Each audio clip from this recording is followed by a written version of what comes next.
Sir अब bite दे दीजिए, हो गया। सर कनेक्ट कर दिए, लाइव कनेक्ट नहीं हो रहा। जानते हम जानते थोड़ा पीछे हो जाओ, ये बहुत अच्छा है।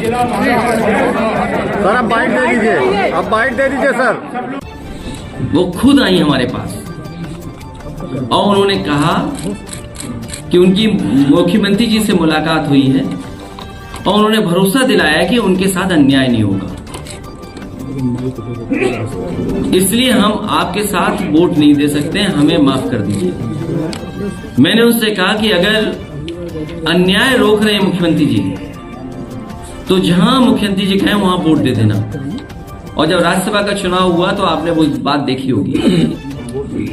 अभी कुछ दिन पहले एक नेता हमारे पास आए, उन्होंने कहा कि दिल्ली के एक बहुत बड़े भारतीय जनता पार्टी के कैबिनेट स्तर के मंत्री, उनके पीए के माध्यम से मुझे फोन आ रहा है और 15 दिन से भारतीय जनता पार्टी के लोग मुझ पर दबाव बना रहे हैं, मैं सो नहीं पा रहा हूं, मुझे डराया जा रहा है इनकम टैक्स, ईडी और सीबीआई से, मैं मजबूरी में जा रहा हूं भारतीय जनता पार्टी।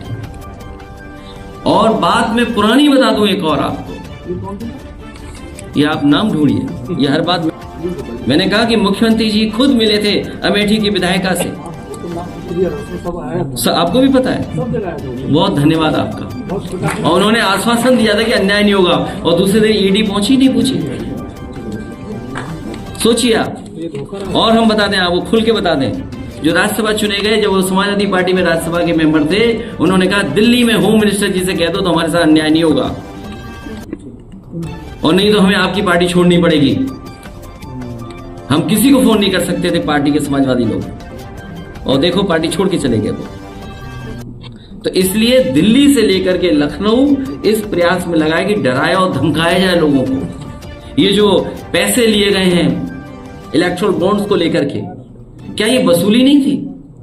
क्या डरा धमका के लोगों से पैसा नहीं लिया गया? क्या उद्योगपतियों से पैसा नहीं लिया गया?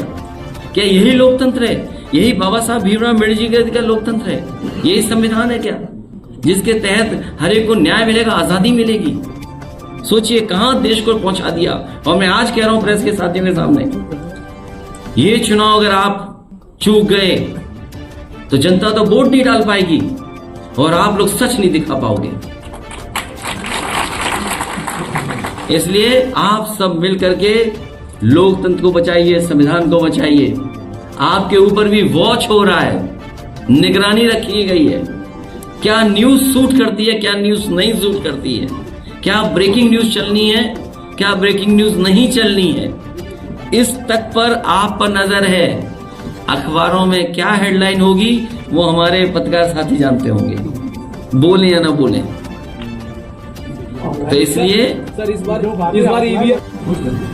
1 करोड़ 80 लाख 1 करोड़ 80 लाख लोगों का भाग दे देंगे अगर 80 से, तो हर लोकसभा में भारतीय जनता पार्टी का 2,25,000 वोट कम हुआ है। इसकी भरपाई कैसे करेगी भारतीय जनता पार्टी? और महंगाई के खिलाफ जो वोट पड़ेगा और अन्याय के खिलाफ जो वोट पड़ेगा, जो इस प्रदेश में महिलाएं असुरक्षित हुई हैं और विभागों में देखिए कैसा कंपटीशन है, स्वास्थ्य विभाग का और पुलिस विभाग का कंपटीशन है कि कौन ज्यादा खराब काम करेगा। अभी तक तो हम लोगों ने कंपटीशन ऐसे देखे कि अच्छा काम कौन करेगा, लेकिन पहली बार उत्तर प्रदेश में देखने को मिल रहा है कि स्वास्थ्य विभाग और पुलिस विभाग में ये कंपटीशन है कि कौन ज्यादा खराब काम करेगा। दवाइयां नहीं, इलाज नहीं, स्वास्थ्य के लिए गरीब कहां जाए? अस्पतालों में कुछ नहीं इंतजाम कर पा रही सरकार और कहीं न्याय नहीं मिल रहा। पुलिस अपना दूसरा काम कर रही कोई। ठीक सर। और जब संस्थाएं कमजोर होंगी तो लोकतंत्र कमजोर हो जाएगा। आप देखिए समाजवादियों ने 18,000 ऐसे लोग जो डिलीट कर दिए गए थे, डिलीटेड सूची में डाल दिया था उनका वोट, एफिडेविट के साथ दिया कि हाँ वो जिंदा है, उन्होंने वोट डाला था। एक भी चुनाव में जो अधिकारी जिम्मेदार होते उन पर कार्रवाई नहीं की। और बहुत सारे ऐसे अधिकारी हैं जिनकी सूची पार्टी समय समय पे दे रही है। केवल एक अधिकारी के हटने से कोई परिवर्तन नहीं आएगा।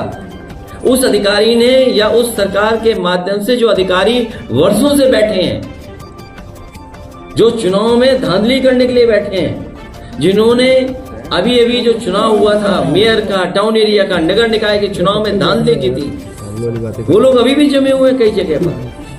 उन्हें प्रैक्टिस हो गई है कि कैसे बेईमानी करनी है, उन्हें प्रैक्टिस है कैसे दबाव बनाना है।